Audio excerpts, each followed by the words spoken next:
বারবার বাধা, নানা সময়ে পুরোটা পথ ছুটছে না দার্জিলিং এর টয় ট্রেন। এছাড়াও উঠছে নানান অভিযোগ, আর এতেই ইউনেস্কোর হেরিটেজ তকমা হারানোর আশঙ্কা।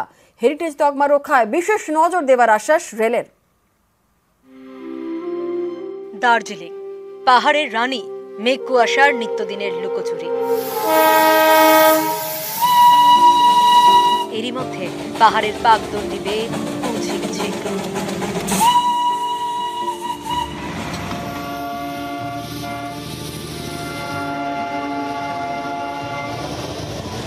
গর্বের টয় ট্রেন, এই টয় ট্রেনকে নিয়েই জমছে আশঙ্কার মেঘ। ইউনেস্কোর হেরিটেজ তকমা হারানো, নেপথ্যে নানা কারণ।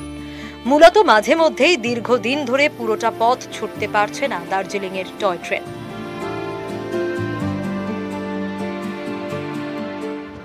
এনজেপি থেকে দার্জিলিং 84 কিলোমিটার।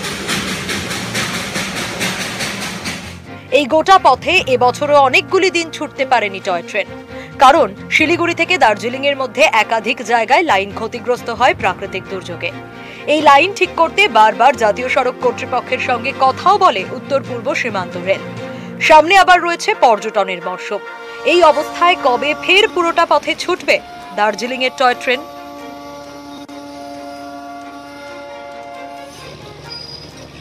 ধস বিপর্যয় কাটিয়ে আবারও স্বাভাবিক হচ্ছে শিলিগুড়ি ও দার্জিলিংয়ের মধ্যে টয় ট্রেন পরিষেবা।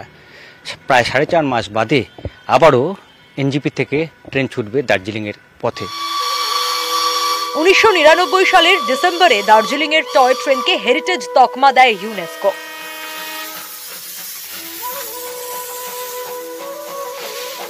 তারপর থেকে নানা কারণে প্রশ্নের মুখে পড়েছে টয় ট্রেন পরিষেবা।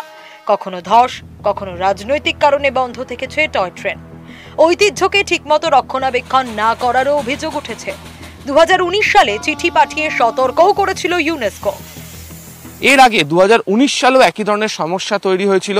বন্ধ, প্রাকৃতিক দুর্যোগ, বিভিন্ন কারণে টয় ট্রেনের সম্পূর্ণ পরিষেবা পাওয়া যাচ্ছিল না। সেই অবস্থা থেকে বেরিয়ে আসার জন্য ইউনেস্কোর যারা প্রতিনিধি, তাদের সাথে রেলের কথা হয়।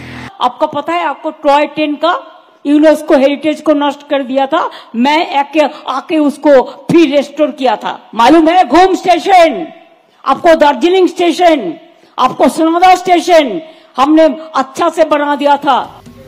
তখনকার মতো হেরিটেজ তকমা বাঁচে, কিন্তু তারপরেও প্রাকৃতিক দুর্যোগের পাশাপাশি বিভিন্ন কারণে বাধার সম্মুখীন হয়েছে গর্বের টয় ট্রেন। যেমন পুরোটা পথ চলতে পারেনি এবছরই, যেমন ফের 4 মাস পরে এনজেপি থেকে দার্জিলিং গোটা পথ ছুটতে চলেছে টয় ট্রেন।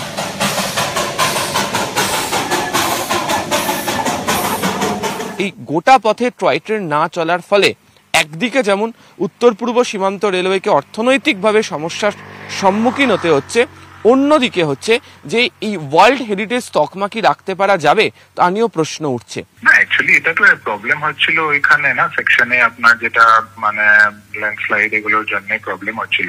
এরকম তো মানে আপনার এটা টেম্পোরারি ছিল, কাজ চলছিল ওখানে। তো এখন তো কাজ কমপ্লিট হচ্ছে, ওখানে ট্রায়াল রানও সাকসেসফুল হয়ে গেছে। কিছু ডিসকাশন হচ্ছে মানে এটাকে আরো মানে বেটার করার জন্য। অ্যাকচুয়ালি কিছু যেটা হচ্ছিল আপনার যে হেরিটেজের ভ্যালুটা কম হয়ে গেছিল, ওখানে কিছু অ্যাডভার্টাইজমেন্ট এগুলো হচ্ছিল, ওগুলা তো বন্ধ করা হচ্ছে এখন। আর মানে অরিজিনাল যেটা হেরিটেজ লুক, ওইটাকে প্রিজার্ভ করার জন্য এখন ওই ডিরেকশনে কাজ চলছে। বাকি অ্যাডিশনাল সার্ভিসেরও কাজ চলছে এখন। পার্থপ্রতিম সরকার ও আবির ঘোষাল, নিউজ 18 বাংলা।